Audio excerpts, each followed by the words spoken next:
이재명 대표가 박근혜 정부의 특혜 강요죄, 또 윤석열 정부식 감사 등을 운운하는 것은 지극히 정치 편향적인 전형적인 피해자 코스프레라고 봅니다. 장관님 동의하십니까? 이 사안이 통상적인 흔한 범죄 수사 중 하나라고 보고요. 예, 장관님. 지난 9월 8일 더불어민주당 이재명 대표가 검찰에 기소되었죠. 예. 혐의가 무엇이었습니까? 선거법 위반으로 백현동 관련한 정부로부터의 협박받았다 이런 취지 부분하고 김문기 씨를 몰랐다라는 부분이 당선 목적으로 허위 사실을 유포한 것이라는 취지로 이해하고 있습니다. 네. 허위 사실 공표에 대해서 좀 더 구체적으로 말씀해 주시겠습니까? 제가 아는 정도가 그 취지입니다. 당선할 목적으로 선거운동 기간 중에서 사실과 다른 내용을 고의로 말했다라는 취지로 이해하고 있습니다. 당시 국토부가 성남시에 보낸 종전부동산 용도 변경 지류에 대한 해신이라는 공문입니다. 사본인데요.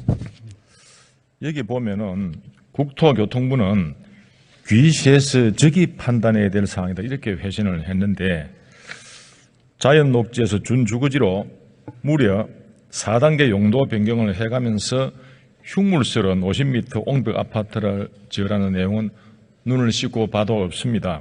그런데 이재명 대표가 박근혜 정부의 특혜 강요죄, 또 윤석열 정부식 감사 등을 운운하는 것은 지극히 정치 편향적인 전형적인 피해자 코스프레라고 봅니다. 장관님 동의하십니까? 저는 이 사안이 통상적인 흔한 범죄 수사 중 하나라고 보고요. 거기에 맞춰서 검찰이 기소한 것이니까 거기에 대해서 절차 내에서 시스템 내에서 정해진 방어권을 행사하시면 될 문제라고 생각합니다. 그러면 이재명 대표의 거짓말이 확인되면 어떤 처벌을 받나요? 법원에서 판단하기 법정형을 말씀하신다면 그게 5년 이하에 3천만 원 이하 정도로 제가 기억하고 있는데 정확하지 않을 수 있습니다. 좋습니다. 대장동 비리에 대해서 당시 이재명 대선 후보는 돈을 받은 자가 범인이라고 하는 궁색한 변명을 늘어놓은 거 기억하시죠? 그 당시에 많은 말들이 있어서 제가 다 기억을 못하겠습니다. 그렇습니까? 백현동 비리에 대한 국민들의 의혹을 좀 구체적으로 법무장관으로서 좀 언급하실 수 있습니까?